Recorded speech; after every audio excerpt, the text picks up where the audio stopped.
Well, we are ending the weekend a bit gloomy, but it's going to make way for a wet work week. First Alert meteorologist Cutter Martin in the First Alert Center. And Cutter, you're tracking multiple chances of rain. Yeah, absolutely, Casey. We skipped the rain this weekend. I know there was a lot of bark and no real bite. The clouds were very low. A couple of showers yesterday. What the clouds have really done this weekend is to keep things rather cool. Average high temperature closer to 80. We barely got into the 70s today in Baltimore. Stayed in the upper 60s up in Bel Air, portions of Harford County, back into Cecil County. Beaches also staying in the 60s. So, boy, Monday's the first official day of fall, and it certainly felt like it today. First Alert radar, we're socked in with clouds, but not really seeing much in the way of rain. Can't rule out a sprinkle or two, but it's not a rainy evening, just a gloomy Sunday evening across central Maryland. Temperatures slowly back into the upper 60s and then settling back into the low to mid 60s as we cross the midnight hour. And tomorrow morning, I think just a notch or so cooler than it was this morning. Mid 50s in Bel Air, low to mid 50s in Elkton, mid 50s Easton, Cambridge 55, 57 College Park,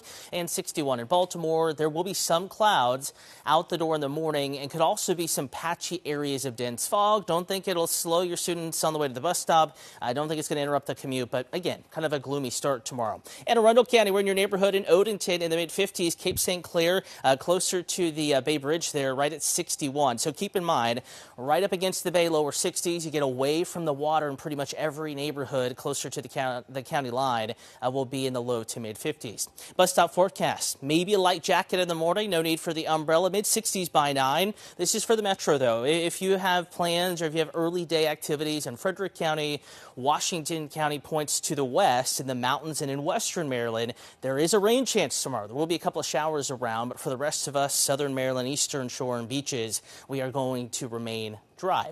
Tomorrow with a little more sun, we're just a bit warmer. 80 for a high in Baltimore, 81 Frederick, 79 College Park. Widespread mid to upper 70s along the eastern shore. Warmest along the Delaware state line, so eastern Caroline County. You get up to Easton, closer to the bay. Same in Cambridge, coastal Talbot County, Tillman Island area on up to Kent Island. It'll be just a little bit cooler because of the bay. Hour by hour forecast again, mostly dry at noon. But as we get into the afternoon, isolated showers, even some thunderstorms, really up against the Blue Ridge Mountains and the Alleghenies there in western Maryland. I think a mostly dry day, though, for central Maryland.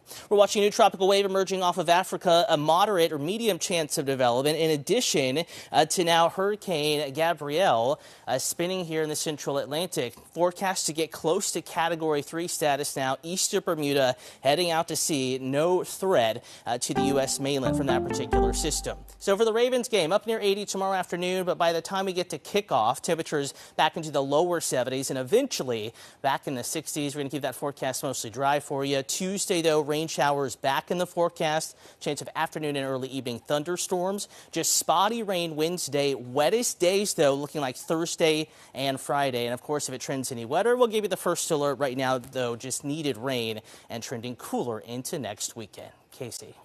All right, Cutter, thank you.